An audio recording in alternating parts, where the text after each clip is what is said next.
Hey guys, welcome back to my channel. আশা করি তোমরা সকলে ভালো আছো আর আমিও খুব ভালো আছি। তো সকলকে জানাই শুভ সকাল। তো আজকে সকাল সকাল উঠে গেছি, কারণ আজকে সকালে কাজ আছে। আর কাজ তো রোজই থাকে, কিন্তু আমি কাজে যাই না। আর এখানে হচ্ছে কাজ বলতে ভেবো না, আবার আমার মায়ের দোকান আছে, সেই দোকানে আমাকে যেতে হয়। আর এখানে দেখো আমি মুখ টুক ভালো করে মুছে নিচ্ছি। মুখে জল ছিল প্রচণ্ড, তো সেই কারণে মুখটা ভালো করে পরিষ্কার করে মুছে নিই। আর মাঝে ফোন করে সকালবেলা ডাকলো, আমার যে কি বিরক্তি লাগছিল তা তোমাদেরকে কি বলবো। কারণ আমি তো এত সকালে উঠি না, সেই কারণে প্রচণ্ড পরিমাণে রাগ হচ্ছিল। কিন্তু রাগ করলে হবে না, কারণ সামনের দিকে আমাকে এগোতে হবে, কারণ আমি দিন দিন বড় হয়ে যাচ্ছি। তো চলো তোমরাও আমার পাশে থেকো। আর যারা যারা ফার্স্ট টাইম আমার ভিডিও দেখছো তারা প্লিজ চ্যানেলটাকে সাবস্ক্রাইব করে নিও। যারা ফেসবুক পেজ থেকে দেখছো তারা প্লিজ পেজটাকে ফলো করে। মেঘ দেখেছো কেমন, আর বৃষ্টি হচ্ছিল প্রায় সকালবেলা থেকে দেখছি হালকা হালকা বৃষ্টি পড়ছে। আর দেখো মেঘে কেমন অন্ধকার করে দিয়েছে, আর এখন অনেকটা সকাল ছিল। তো আমি মার কাছে কাজ টাজ করে এসে এখন 10টার মতো বেজে গেছে। আর আমি এখানে যাচ্ছি এখন পরোটা কিনতে। আর প্রচণ্ড পরিমাণে খিদে পেয়ে গেছে, সেই কারণে আমি যাচ্ছি পরোটা কিনতে। আর মিষ্টির দোকানে এসে যা ভিড় তোমরা দেখতে পাচ্ছ, মিষ্টির দোকানে প্রচুর ভিড় ছিল, তো আমি সব কিছু দেখাতে পারছি না ওইদিকে। আর পরোটা কিনে এনে বাড়ি ফেরার সময় আজ একটা দাদুর সাথে দেখা হলো, সে আবার তার বাড়ির জন্য বাজার করেছিল, সেটাও আমার কাছে পাঠিয়ে দিল। আর আমার এমনি মানুষের হেল্প করতে খুবই ভালো লাগে, আর আমিও নিয়ে চলে আসলাম। আর এই দেখো এই পরোটাটা নেওয়ার জন্য আমাকে মনে হয় 40 মিনিট ওই ভিড়ের মধ্যে দাঁড়িয়েছিলাম। আর আজকে রবিবার ছিল বলে সেই কারণে বেশি ভিড় হয়েছিল, নাহলে অন্যান্য ভিড় হয় কিন্তু এত ভিড় হয় না। তো চলো আমি খেয়ে নিই, আর খেয়ে নিয়ে স্নান করে তোমাদের সাথে কথা বলবো।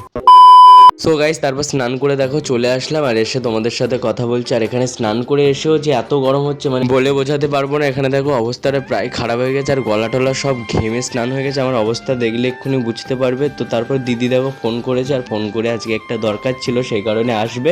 তোমাদেরকে বলবো অবশ্যই যে কি দরকার ছিল। তো চলো ভিডিওটা কন্টিনিউ দেখতে থাকো। তো এখানে দেখো মাও চলে এসেছে, আর মা এসে রান্না বান্না স্টার্ট করে দিয়েছে। আর আজকে এত আনন্দের মধ্যে একটা খারাপ ঘটনা ঘটে গেছে, সেটা তোমাদেরকে পরে বলবো। তো তারপরে দেখো জামাইবাবু চলে এসেছে, আর জামাইবাবু এসে আমাকে নিয়ে গেছিলো কোল্ড ড্রিঙ্কস কিনতে, কারণ সব দোকান বন্ধ ছিল, লাস্টে বাজারে আসতে হয়েছে।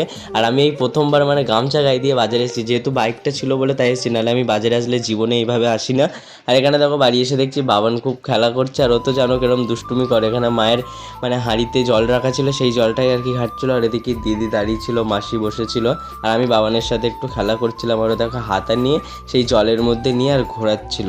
তো চলো ভিডিওটা কন্টিনিউ দেখতে থাকো, একবারে দুপুরে খাবার টাইমে তোমাদের সাথে কথা বলবো, কারণ অনেকটা কাজ আছে। চলো কাজটা করে নিই। তো গাইস সব কাজ কমপ্লিট করে একদম চলো দুপুরবেলা খেতে চলে এসেছি। আর এখানে দেখো চিকেন আর ফ্রাইড রাইস করেছিল মা, আর আজকে দিদি এসেছিল, মাসি এসেছিল। যেহেতু আমাদের দুদিন ধরে ফ্রাইড রাইস করার কথা হচ্ছিল, কারণ আমার মা যেই থেকে বিরিয়ানি শিখে গেছে সেই থেকে আর ফ্রাইড রাইস করেই না, সেই কারণে আমি আজকে বলেছিলাম যে ফ্রাইড রাইস করতে। আর সকালবেলার ওয়েদারটা কেমন ছিল দেখেছো, মেঘলা মেঘলা ছিল, বৃষ্টি ছিল, সেই কারণে বলেছিলাম। কিন্তু এই গরমের মধ্যে এসবগুলো একদম খেতে ভালো লাগে না। তো তারপরে দেখো এখানে দিদি আমরা সবাই মিলে একসাথে খেতে বসে গিয়েছি, আর আমি তো কেমন চিকেনটা খাচ্ছিলাম তোমরা দেখেছো। আর আজকে মা চিকেনটা খুব সুন্দর করেছিল, মানে ফ্রাইড রাইসের থেকে চিকেনটা বেশি সুন্দর হয়েছিল। তারপরে আর ভিডিওটা করতে পারিনি, আর আজকের ভিডিওটা একটু এলোমেলো হলো, মানে গুছিয়ে ঠিকঠাক করতে পারিনি, যেহেতু বাবান ছিল আর দিদিরা ছিল, তাদের সাথে সময় কাটাতে কাটাতে আর ভিডিওটা ভালো করে করতে পারিনি।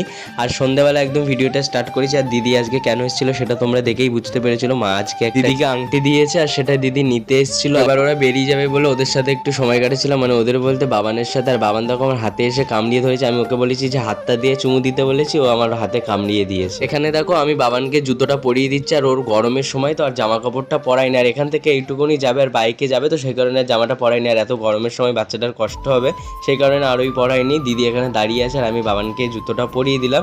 আর ও দেখো ওকে টাটা করছিলাম, ও আবার আমাকে হাত দিয়ে ফ্লাইং কিস দিল, তারপর মুখেও কিস করেছে, সেটা তোমরা ভিডিওটা স্কিপ না করলে বুঝতে পারবে। এখানে দেখো আমাকে কিস দিয়ে দিল, আর এইগুলো কত ভালো লাগে বলো তো বাচ্চাদের। তো তারপর দেখো দিদিও উঠে গেছে বাইকে, আর ওদিকে মাকেও একটু হাম দিয়ে দিতে বললো দিদি। আর তো আজকের ভিডিওটা কেমন লেগেছে সেটা কমেন্ট বক্সে জানাতে ভুলো না। যদি ভালো লেগে থাকে লাইক, কমেন্ট, শেয়ার, পেজটাকে ফলো করে দিও।